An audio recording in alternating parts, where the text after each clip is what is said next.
Appel au vivant. Podcast de Maa Fayek.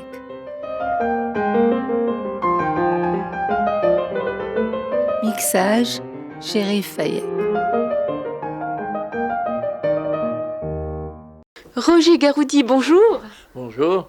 Alors, Roger Garoudi, on vous a beaucoup décrit comme étant l'un des intellectuels, des philosophes les plus agitateurs de ce siècle. Mais on vous a souvent dans la presse comparé également à Don Quichotte de la Manche. On a dit de vous que vous étiez un être triste, qui faisait des choix tout autres que les autres, donc un aliéné pour les esprits normaux, entre guillemets, mais aussi quelqu'un de très indépendant également. Donc, est-ce que cette description vous convient, pour commencer ? À mon avis, il n'y a plus grand éloge que de me comparer à Don Quichotte. Vous avez là son portrait dans mon bureau, c'est le seul portrait qui y figure, parce que pour moi, c'est le chevalier prophète, celui qui a toujours cru que l'idéal était plus vrai que le réel. Il est donc mon maître absolu, et depuis longtemps, depuis l'âge de 20 ans. On a dit de vous aussi que vous étiez un absolu monarque de votre propre existence. Est-ce que c'est vrai ? Oh, ce n'est pas une question de monarchie, c'est une question de ligne droite. Ma vie est faite de ruptures, et je n'en regrette aucune, parce qu'aucune n'était le reniement du passé, chacune était le dépassement d'une limite. Je suis né dans une famille athée et conservatrice. Et je me suis aperçu que ceci m'avait beaucoup aidé dans ma vie, je ne le regrette pas. Ça m'a évité d'avoir une conception tribale de Dieu et une conception purement anthropomorphique. Donc je ne le regrette pas. Mais un beau jour, à 20 ans, j'ai dit à mon père, je suis devenu membre du Parti communiste et je suis chrétien. Ce quoi il m'a dit, tu es complètement fou. Il n'a pas été le seul depuis à me le dire. Alors, en effet, Jésus me paraissait la plus grande brèche, il me paraît encore la plus grande brèche dans l'histoire des hommes et des dieux. Parce que jusque-là, Dieu, pour toutes les religions et toutes les sagesses, c'était un personnage tout-puissant qui dirigeait du dehors et d'en haut le destin des hommes et celui des empires. Or, avec Jésus, la transcendance émerge à travers le plus démuni, sans richesse, sans pouvoir, et qui partage même la mort, et la mort la plus humiliante, celle des esclaves, c'est les esclaves que l'on crucifiait. Alors je suis devenu chrétien, et je suis resté le pivot de ma vie. On m'a reproché ensuite d'être devenu musulman. Mais dans le Coran, il est parlé de Jésus, je dirais même mieux que de Mohammed. D'abord, Jésus, bon, n'est pas fils de Dieu dans le Coran, mais il est le seul prophète, c'est un grand prophète, et le seul qui soit né de façon surnaturelle, d'une vierge. Deuxièmement, il est appelé le Messie, c'est un nom qui n'est attribué à aucun autre prophète, même pas à Mohammed. Troisièmement, on dit que lui et sa mère, la Vierge Marie, n'ont jamais commis de péché. Alors que dans le Coran, Dieu dit à Mohammed, repens-toi de tes péchés, ceux d'avant, avant la révélation, et ceux d'après. C'est pourquoi je ne vois aucun inconvénient, aucune rupture dans tout ceci. Je dirais que la plus grande joie de ma vie, que je vous souhaite, c'est d'avoir le sentiment, à 87 ans, d'être resté fidèle au rêve de mes 20 ans. D'accord, justement, on va parler peut-être plus en profondeur de votre rêve de vos 20 ans, mais je voudrais un peu qu'on revienne à votre enfance. Vous êtes, comme vous me l'avez dit, né dans une famille très modeste, d'ouvriers athées, et dans votre ouvrage, dans vos mémoires que vous avez publiés en 1989 chez Robert Laffont, et que vous avez intitulé par ailleurs « Mon tour du siècle en solitaire », puisque vous êtes un solitaire, rappelons-le. Livre qu'on est en train de rééditer en le mettant à jour pour les 10 dernières années. D'accord, très bien. Donc on s'occupera plus tard de la réédition. Donc je voulais dire que justement dans ce parcours du siècle en solitaire, vous parlez beaucoup de votre enfance et aussi de votre mère, pour qui vous avez une énorme admiration. C'est une mère qui a bataillé quotidiennement et très dur pour vous empêcher d'avoir faim. Donc pour que vous soyez rassasiés. Est-ce que vous avez des souvenirs de votre mère, lointains, j'imagine, mais sans doute très proches, dans votre cœur et dans votre mémoire aussi ? Je n'ai pas pour elle seulement la reconnaissance du ventre, c'est-à-dire d'avoir beaucoup bataillé, et c'est vrai, non seulement pour me faire vivre, mais pour me donner ce statut privilégié d'intellectuel qui n'existait pas dans notre famille. Mais c'est plutôt la reconnaissance du cœur. Elle m'a appris l'amour, et c'est pourquoi je l'inscris dans la même lignée que mon amour pour Jésus. Parfait, donc justement à l'âge de 20 ans, quoique vous étiez né justement dans une famille d'athées, vous commencez à vous interroger, Hitler arrive au pouvoir, il y a le chaos économique partout, et vous vous posez des questions et vous cherchez des réponses, et vous trouvez ces réponses dans le christianisme et surtout dans le communisme. Vous ne m'avez pas encore parlé de communisme, alors comment s'est faite cette rencontre avec le christianisme et avec le communisme à la fois, puisque beaucoup d'intellectuels de notre temps et de notre siècle ne sont pas d'accord avec vous et voient dans le communisme une opposition farouche au christianisme. Je crois que c'est un grand privilège d'être né 2 fois dans le feu. Je suis né en 1913, c'est-à-dire à la veille de l'éclatement du conflit, de la première guerre dite mondiale, et j'ai eu 20 ans en 1933, c'est-à-dire au moment où la grande crise de 29 déferlait sur l'Europe, on brûlait du blé quand les gens avaient faim, on jetait du lait à la rivière quand des enfants n'avaient pas leur biberon. C'est-à-dire, nous avions l'impression, les jeunes de 20 ans de mon âge, nous avions l'impression, pas de la fin du monde, mais enfin de la fin d'un monde. 1933, c'est aussi l'avènement d'Hitler au pouvoir. Alors voilà pourquoi je dis que je suis né 2 fois dans le feu. Alors à ce moment-là, c'est le moment d'ailleurs où je suis devenu à la fois chrétien et marxiste. Je n'y voyais aucune contradiction, mais au contraire complémentarité. Complémentarité parce que le christianisme nous permettait de reposer le problème du sens et des fins de la vie. Or, ce qui a commencé à s'instaurer à partir de 1929, depuis le début du capitalisme, enfin surtout à partir de sa grande crise et jusqu'à aujourd'hui, c'est une religion qui n'ose pas dire son nom, mais que j'appellerais le monothéisme du marché, c'est-à-dire l'idolâtrie de l'argent.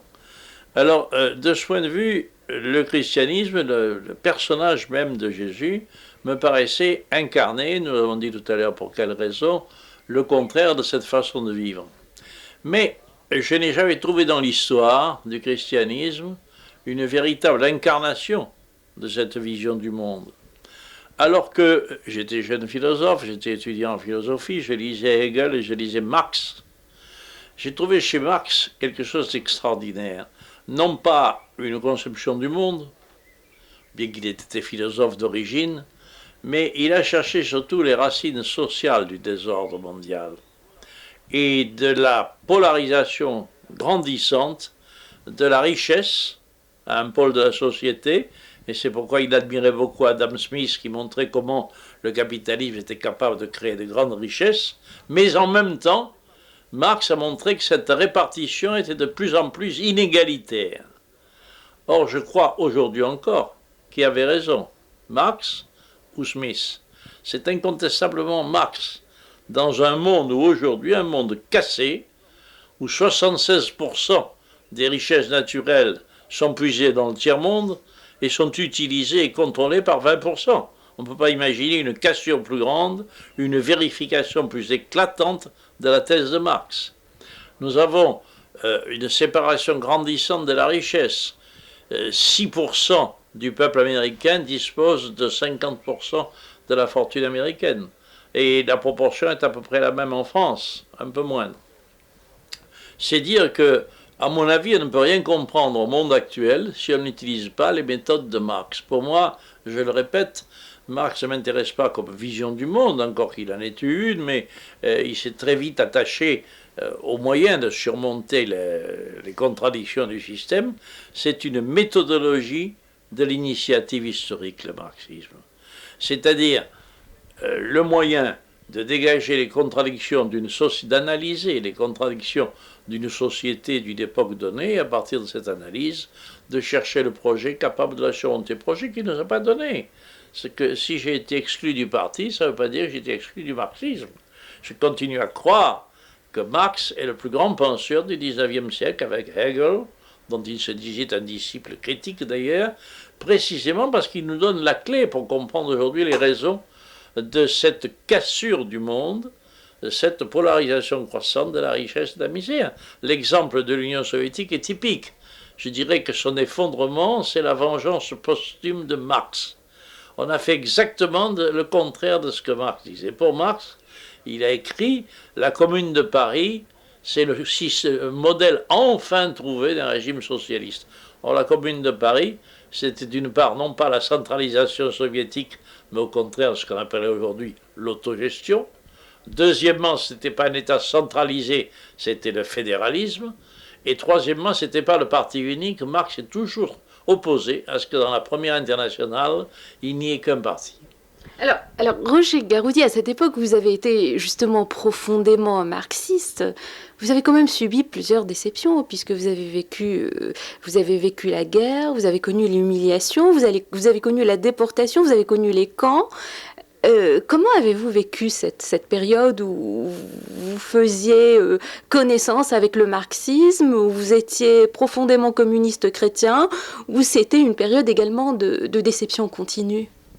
C'était pas une époque de déception, j'ai vécu tout ça avec joie, y compris les camps de concentration. J'ai laissé 30 kilos de ma chair, puisque je suis rentré à 81 kilos, et je suis sorti à 50 après 33 mois de concentration. J'ai même été fusillé. Le chef commandant du camp, comme j'ai toujours été un peu cabochard, vous le rappeliez tout à l'heure, a voulu me faire fusiller, mais les soldats qui nous gardaient, le commandant était français, étaient des musulmans du sud, des ibadites. Et ils ont obéi à tous les commandements pour me fusiller, sauf de tirer. J'étais très étonné, et un adjudant algérien qui parlait les deux langues m'a dit après, mais il n'avait aucune raison de vous aimer, mais il est contraire à l'honneur d'un guerrier musulman du Sud qu'un homme armé tire sur un homme désarmé. C'est pourquoi j'ai l'honneur de vous raconter cette histoire 60 ans après. Et encore, Roger Garoudi, vous avez été titulaire de la médaille de la déportation. Dans quelles conditions, dites-moi? Je suis un ancien déporté, j'ai même eu la croix de guerre, et on m'a arrêté un mois après avoir reçu la croix de guerre comme individu dangereux pour la défense nationale, la sécurité publique. Ça fait partie des ornements de la vie, je trouve ça très drôle. Au procès que m'ont fait les sionistes récemment, on a dit que j'avais nié l'existence des camps de concentration, dans lesquels j'ai vécu 3 ans, et une bonne partie aux côtés de celui qui est le fondateur du mouvement sioniste le plus typique, l'ALICRA, mon vieil ami Bernard Lecache, avec qui nous faisions clandestinement à nos camarades athées des cours sur les prophètes d'Israël. Alors justement, on va en revenir et sans doute longuement, mais pour l'instant, je voulais qu'on continue ensemble un peu votre parcours. Alors juste pour parler un peu de votre carrière universitaire, vous êtes agrégé de philosophie, vous avez été professeur à la Sorbonne, vous avez à votre actif plus d'une cinquantaine d'ouvrages, dont malheureusement le plus célèbre est le tout dernier, les mythes fondateurs de la politique israélienne, mais pas seulement que les mythes fondateurs de la politique israélienne. Vous avez quand même un certain nombre d'ouvrages à votre actif sur l'islam, un très beau livre intitulé la Mosquée miroir de l'islam, miroir du Coran, un livre dans lequel vous parlez longuement, vous expliquez un peu votre cheminement spirituel, mais vous portez aussi un regard architectural sur l'islam, mais avec des critères esthétiques qui ne sont pas des critères occidentaux. Vous avez un autre ouvrage aussi très intéressant à votre actif qui est le début de votre cheminement vers l'islam, qui est Testament philosophique. Je crois qu'on va en parler. Mais je voulais aussi qu'on parle de l'homme qui a sillonné ce siècle dans tous les sens. Vous avez donc porté un regard de spectateur engagé sur les différents événements de ce siècle. Si on parlait un peu de Staline, que me diriez-vous? D'abord que je l'ai connu. J'ai même mangé à sa table. Et je n'ai pas eu l'impression que j'avais. Les autres, je n'ai pas connu Hitler ou Mussolini. Je les ai vus qu'au cinéma. Mais voyant Staline, je crois qu'il faudrait le juger historiquement. J'ai écrit un petit livre là-dessus qui s'intitule « Où allons-nous? Souviens-toi » et qui montre comment il faut juger historiquement les choses. Si on jugeait Napoléon avec les mêmes critères que l'on juge du Staline, nous en ferions un des plus grands criminels de l'histoire. Et nous savons comment on fabrique des criminels. Aujourd'hui, nous allons avoir un exemple avec ce qui vient de se passer pour Milosevic, où les plus grands criminels de l'histoire, c'est M. Clinton, c'est Mme Albright et c'est M. Cohen. Revenons-en à Staline, parce que quand même, par rapport à Staline, vous avez une attitude ou des déclarations un peu paradoxales. Tantôt, on vous entend dire que vous avez quand même critiqué le stalinisme, ou pris du recul par rapport au stalinisme, et puis on voit quelque part dans vos écrits une citation d'ailleurs de vous, alors j'ouvre les guillemets, vous décrivez Staline comme étant le bon père du peuple, avec un verre de vin rouge qu'il déguste avec ses camarades communistes. Je ferme les guillemets. Oui, fermez les guillemets, vous faites bien. Parce que je n'ai jamais présenté Staline comme un bon père de famille. Je vous rappelle que j'ai été exclu du Parti communiste, dont j'étais un des dirigeants. J'étais le 3e homme du parti. Non, mais c'était pour d'autres raisons, d'ailleurs, on en parlera. Un instant. J'étais directeur de la revue théorique, directeur du centre de recherche marxiste, et j'ai été exclu pour avoir dit l'Union soviétique n'est pas un pays socialiste. Et lorsque j'ai écrit sur Staline, et je le maintiens, je n'ai pas fait un bon papa. J'ai dit simplement, lorsque Staline dit en 1931, où nous ferons 10 millions de tonnes d'acier de plus, où nous serons écrasés, dans 10 ans, reporter 10 ans, ça fait 41. Ça a coûté très cher humainement au peuple soviétique. Mais si ça n'avait pas été fait, nous en serions encore à Oradour et à Auschwitz. Par conséquent, je crois qu'il faut bien distinguer le travail du militant qui quelquefois est obligé de faire des concessions parce qu'on n'abat pas les murs avec sa seule tête. Il faut être plusieurs pour abattre un mur. Et par conséquent, j'ai toujours respecté les communautés, même celles qui m'ont exclu et que je continue d'aimer pourtant. Mais il y a aussi le réflexe à côté du militant, les réflexes de l'historien. Et là, je vous renvoie au livre que j'ai écrit sur l'histoire de l'Union soviétique, où je situe Staline dans son contexte. Il est facile après de dire il aurait fallu il n'y a qu'à, les faucons n'y a qu'à.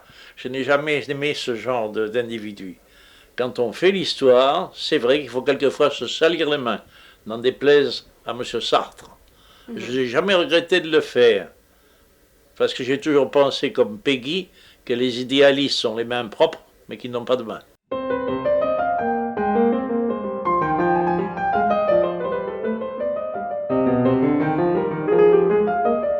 Justement, vous avez aussi retracé vos conversations, vos débats avec Sartre, et vous en êtes bien sorti d'ailleurs. On se souvient quand même de ces débats assez controversés sur le structuralisme et le matérialisme. Alors c'est qui a gagné selon vous ? Ce n'est pas une question de gagner ou de perdre. Avec la vérité, il y a pas de. C'est la vérité qui gagne, c'est pas l'autre.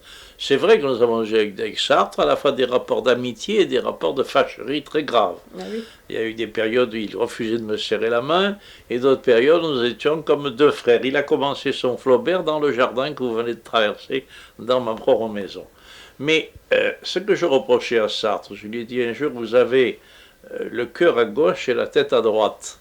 C'est qu'à partir de son système foncièrement pessimiste, la vie est une passion inutile, dit-il, et surtout sa conception individualiste, je l'ai toujours combattu. Alors nous avons eu, c'est vrai, de grands débats publics comme celui auquel vous faisiez allusion. Vous n'en avez pas de souvenir parce que vous étiez à peine né, je crois que nous le faisions, mais dans lequel, en effet, les paris étaient à 5 contre 1 en faveur de Sartre et contre moi. Nous avions chacun d'ailleurs un assistant. Lui, c'était le directeur de l'école normale supérieure, spécialiste de Hegel, et moi, c'était un jeune physicien favori de De Broglie, le prix Nobel de physique. Mais ce jour-là, c'est vrai que tous les pronostics ont été renversés. Si on parle de match de boxe, mais j'aime pas qu'on parle de philosophie en ces termes, nous avons gagné. Mais ce n'est pas le problème. Moi-même, j'ai regretté cette victoire, parce que pour insister sur certains aspects de la dialectique de la nature, nous avions quelquefois forcé le trait. Ce qui est sûr, c'est qu'on avait vraiment barré la route à une certaine conception de la vie. De même que je l'ai fait pour Althusser. Vous parliez de structuralisme, ce n'est pas avec Sartre que j'ai combattu le structuralisme. Avec Sartre, j'ai combattu l'existentialisme.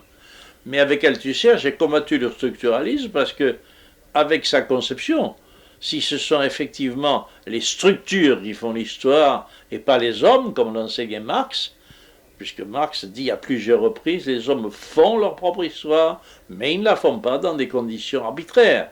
Il la fonde dans des conditions déterminées, ce qui est une réfutation à la fois de Sartre, pas dans des conditions arbitraires, on ne fait pas une révolution n'importe quand, mais deuxièmement, ce sont les hommes qui font leur propre histoire et non pas les structures. Sinon, j'ai qu'à attendre que la révolution soit faite par les structures et je vais me coucher en attendant. Vous avez toujours l'impression d'avoir raison, Roger Garoudi? Non, mais je ne prétends pas avoir un génie intellectuel ni avoir toujours raison. Mais c'est pas là le problème. Le problème, c'est qu'à chaque époque, j'ai toujours refusé la pensée unique. On a essayé au moment avant-guerre, avec au temps du Front populaire, qui fondamentalement avait raison. On avait jugé le monde en noir et blanc, tranché le monde d'une seule lame, d'un côté tout le bon, de l'autre côté tout le mauvais. On a toujours fait la même chose, qu'il s'agisse de Staline, qu'il s'agisse de Milosevic. Je crois qu'il y a les deux. J'ai jamais dit que M. Milosevic il est un ange, mais je dis que ceux qui sont en train de détruire le peuple serbe et au centre de l'Europe font une guerre américaine contre l'Europe. Ça ne veut pas dire que je considère M. Milosevic comme un ange, pas plus que Staline ne l'a été.